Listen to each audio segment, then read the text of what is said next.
Listeners, it is I, Pete.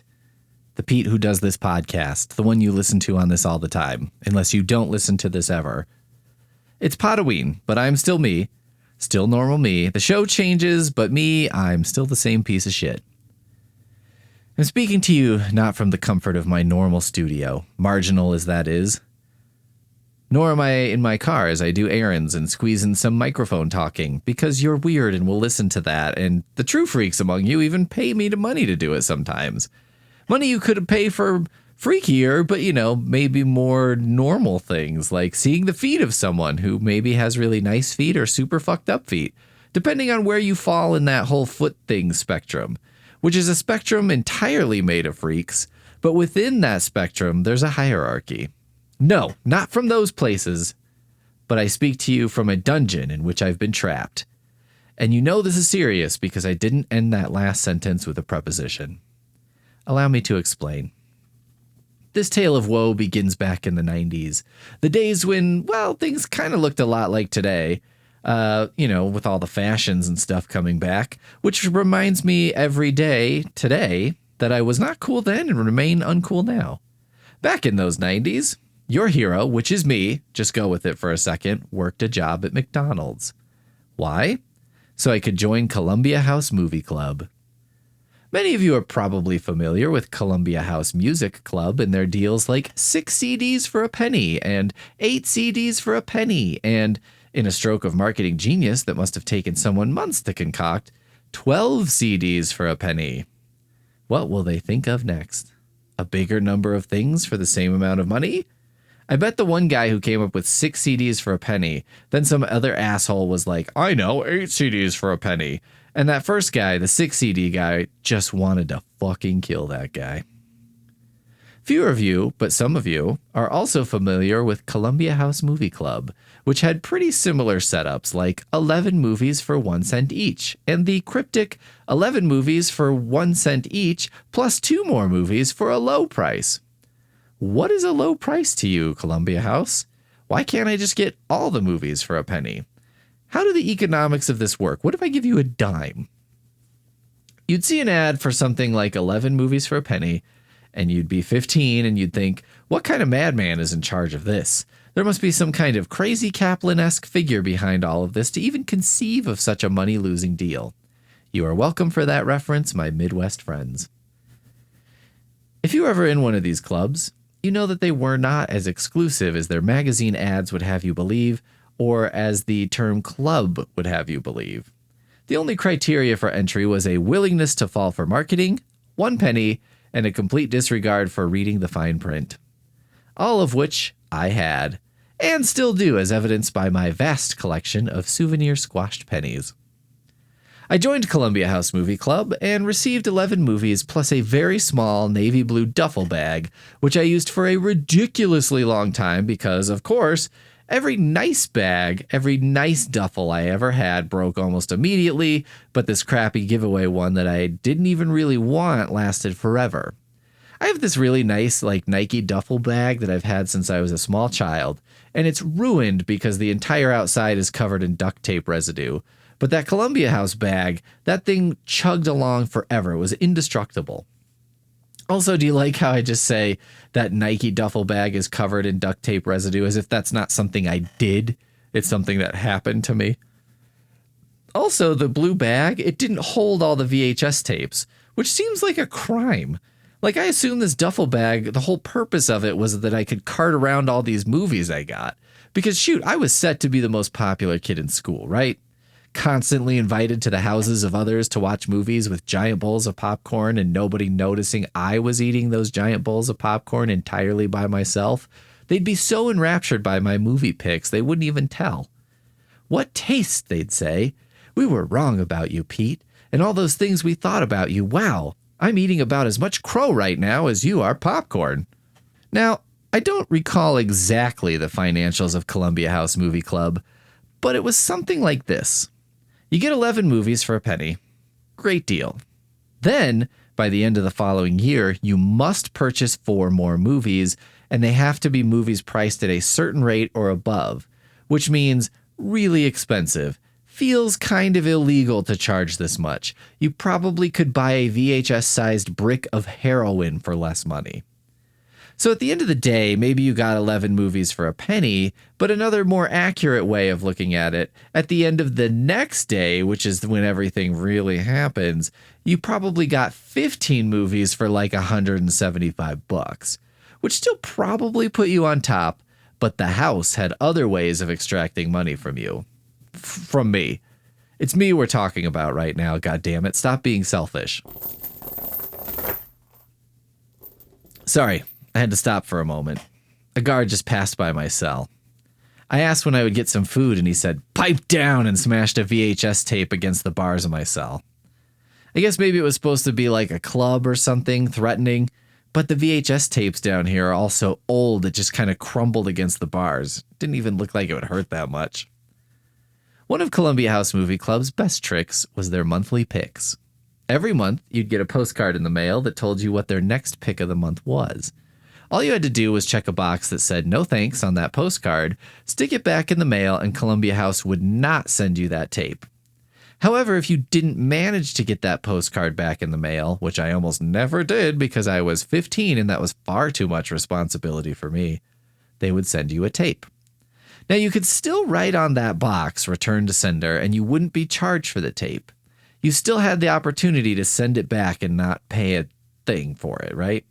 Which that must have been so annoying for whoever was running that company, because it's like, you couldn't have just sent the postcard back. You had to send this whole goddamn tape back. You know what I mean? But it must have worked, because if you got a box VHS and you opened it, you got charged. So it's like one of those things where it's like Columbia House is tricking you, right? It's making you think like you have so many opportunities to not pay for a movie you don't want. You know what I mean? This should be very manageable. And if I end up getting stuck with a movie, only an idiot would get stuck with a movie, right? How would I ever get stuck with a movie? But here's the other kicker that you need to know. The Columbia House picks, the monthly picks they sent in the mail, didn't count towards your 4-movie requirement. If you opened one, you'd end up having to pay full price for a movie you didn't even want, and you'd still have all 4 movies to go. I have to assume there were 2 kinds of users of Columbia House Movie Club. I would guess like 90% were people like me, who were like, I'm going to get the 11 movies for a penny, get in, get out. And, you know, at the end of the day, I probably save $40. But, you know, if I'm smart about it, I'll save that $40.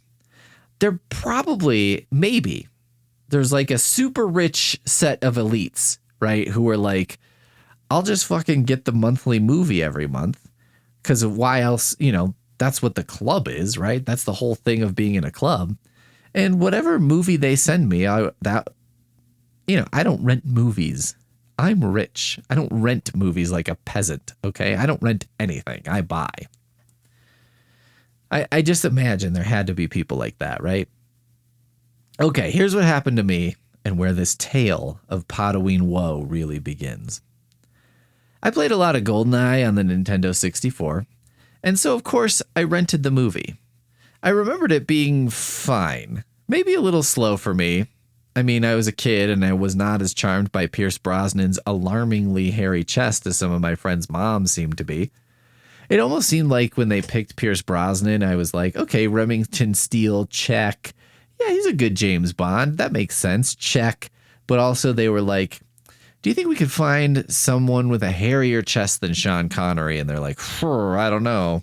And then they're like, bingo, bango, sugar in the gas tank. So anyway, I played so much GoldenEye, though, even after I watched it. And I was like, there's no way a movie could be bad and then be made into a game that's this awesome. So I basically gaslit myself into thinking I must have been crazy when I watched that movie, because it had to be better than I remembered, because look how fun this game is. So I ordered GoldenEye from Columbia House as one of the 4 movies I needed to buy anyway, right? I got to buy 4, so I might as well pick something. That was in the range of those expensive heroin brick movies, so why not? A couple weeks later, the tape comes in the mail. I tear it open, and it was Batman and Robin. That's right. The Columbia House pick for that month The postcard I never sent in was for Joel Schumacher's Batman and Robin. Which, let's just pause for a moment. How corrupt, how shitty does your company have to be to pretend, even for a moment, that Batman and Robin is not only a decent movie, but one that you have picked from all of cinema as a movie you're going to send out as your pick of the month? I mean, if Columbia House Movie Club endured 10 years, they made 120 picks of the month, meaning they are saying Batman and Robin was one of the best 120 releases of an entire decade, and that is some bullshit. After a screening of Batman and Robin that made me both angry and a strange feeling I didn't understand then, but now have realized is I just needed a good cry, I came up with a scheme. So here's the thing, everybody. The boxes that Columbia House used to send tapes were very secure. They were sort of meant to be destroyed by any attempt to peek at what's inside. It was a cardboard box that was just slightly bigger than the VHS, right? And it seemed like it was glued together. And it had perforations in it and everything. And I think the real idea was they could tell. So they didn't want people to open it, put it back in the box and send it back, right? They wanted to be like, you opened it, you got to keep it. So the boxes were kind of meant to be destroyed by any attempt to peek at what's inside, right? And that's how the scam works. By the time you realize you're about to watch objectively the worst Batman movie, not objectively a mid-James Bond movie, it's too late. The box is torn. You can't send Batman and Robin back to where they came from, which I assume is some kind of disco hell based on the look of the movie, a glittery underworld filled with drag queens who are not in hell because being a drag queen is bad. They just work there and then go home to heaven for the evenings. They commute. These were not normal cardboard boxes is what I'm getting at, right? I mean, they were meant to make them not tamper-proof, but to make it very evident that you'd tampered with it. Sort of like when they put those things in phones that can tell the person at the phone store that your phone got wet and that's why it's broken. You know what I mean? It doesn't actually save your phone from getting wet or like being damaged, but it does save them from having to fix it for free. So here's what I did. Here was my scheme. I took some cardboard and I mashed it up with water and made a sort of slurry, which is a disgusting word that should only be used for disgusting things, like a box that is shrouding Batman and Robin. It's disgusting, and that's the reason there's no such thing as like a Thanksgiving dish called turkey slurry. Although, PETA, if you're listening, I've got that disgusting sound you've been looking for, and at this point I hold up a payphone to this podcast somehow. I then molded the torn cardboard back into place on the box, even using a needle to dig little perforations in the box so it all matched up. Here's the gamble I was taking. It was possible, even probable, that whoever worked at the warehouse where tapes were returned was just some hourly worker on some kind of assembly line, and they maybe perhaps didn't carefully, meticulously inspect every box. Remember, I was working at McDonald's at the time, so I was very familiar with work that didn't exactly speak to one's inner soul. You know what I mean? Where maybe you're not going full speed all day. Maybe the tape would just get tossed into a bin for tapes to be melted into a different slurry, an appropriate if environmentally questionable fate for a Batman and Robin VHS. Reader, I am not a good gambler. Not only do I rarely win, I rarely manage to purchase a scratch ticket without embarrassing myself. If the directions have more than 2 steps, I will mess them up. And even if the scratcher is still valid, I'll kill any suspense there might have been in scratching it. I'm so bad at buying those scratch tickets, I feel like the store security usually ends up hanging out near me when I buy one. I just look suspicious because I don't know what I'm doing. And this gamble I took with Columbia House, boy was I wrong. Sorry, I'm almost done. I'm putting all the audio files I'm recording right now onto USB sticks, and I'm tying them to pigeons' legs in hope that they'll reach you. This pigeon that is waiting for this episode is getting a little antsy. He's standing here crossing his wings, which I didn't know that pigeons could do, and tapping his toe, which I guess I would have assumed pigeons could do, but I didn't know they could do it like out of frustration. This whole pigeon mail is new to me. Okay, so I didn't hear anything back, and I assumed Columbia House had taken back Batman and Robin and we were all good. And boy, was I wrong. Late last night, which is 8 p.m. for me because I'm over 40, and as you know, the second you turn 40, your bedtime gets earlier and earlier so you can get into bed and sleep like garbage for longer stretches. But it's okay because crap sleep is better than crap life. So at 8, maybe 8:04, there was a knock on my front door. I answered, a hood was thrown over my head, and I was bundled into a van. I mean, I assume it was a van. I had a hood on, so, it could have been a sedan or a pickup. I guess I can't really say what kind of vehicle it was. It kind of seemed like a van. Is this important in the middle of this story of my kidnapping?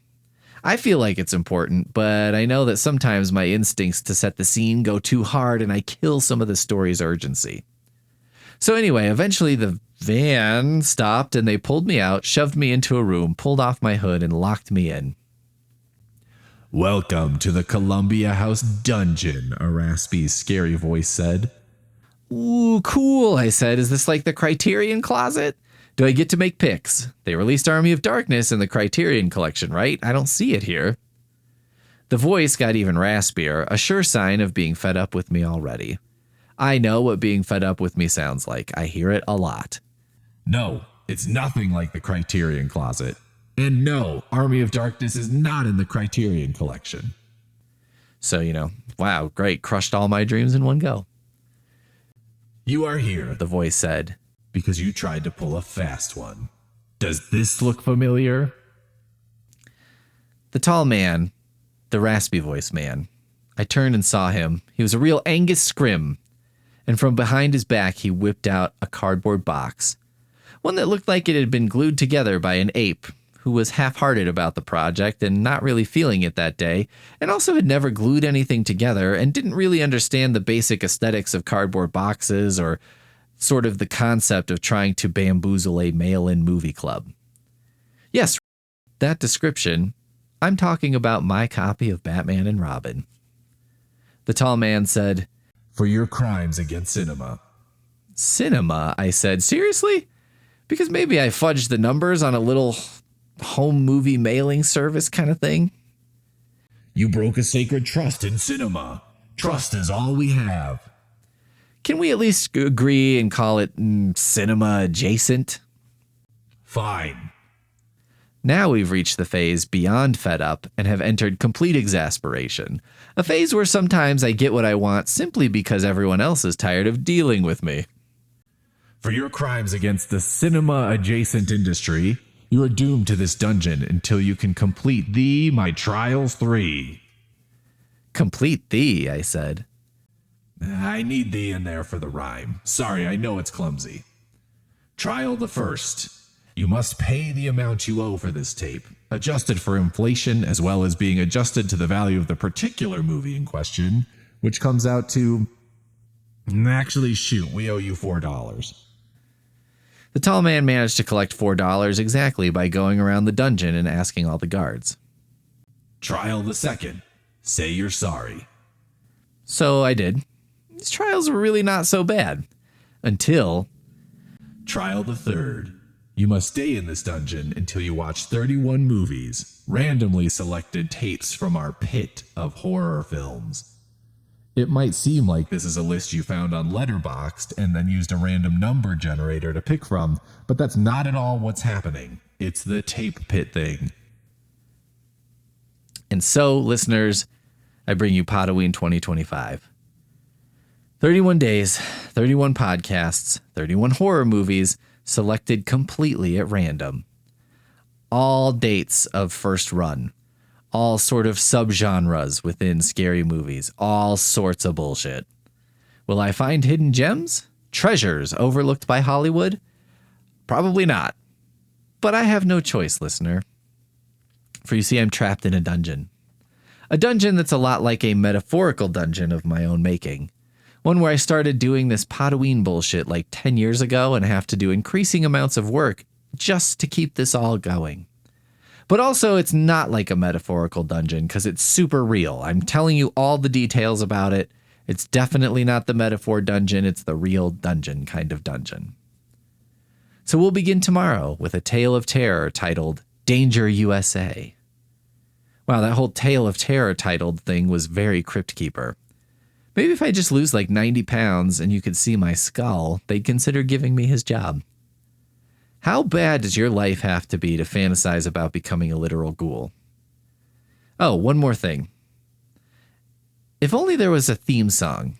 One that would come from like an 80s or 90s sitcom, the sort that neatly explains the whole premise here in like maybe a minute or so. Way back into the distant past, when Pete was like 15, he joined a mail-in movie club, 11 days for pennies.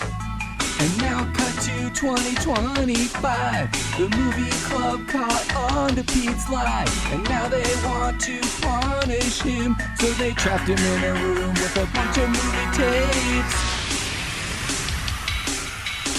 Pete didn't want to pay for the movies he got in the 90s. He'll have to watch random horror tapes and tell us about gore and probably some rape. Now keep in mind, Pete didn't pick. They use random numbers and a long list. He's got to get through every movie, one each day for the time we can't foresee. Helpful snowman roll call. Anxiety, grouchiness, entropy, snow. If you're wondering why he did this song and other FAQ facts, just shut up and listen to this show, or fuck it, take a nice nap. It's Helpful Snowman Podoween 2025.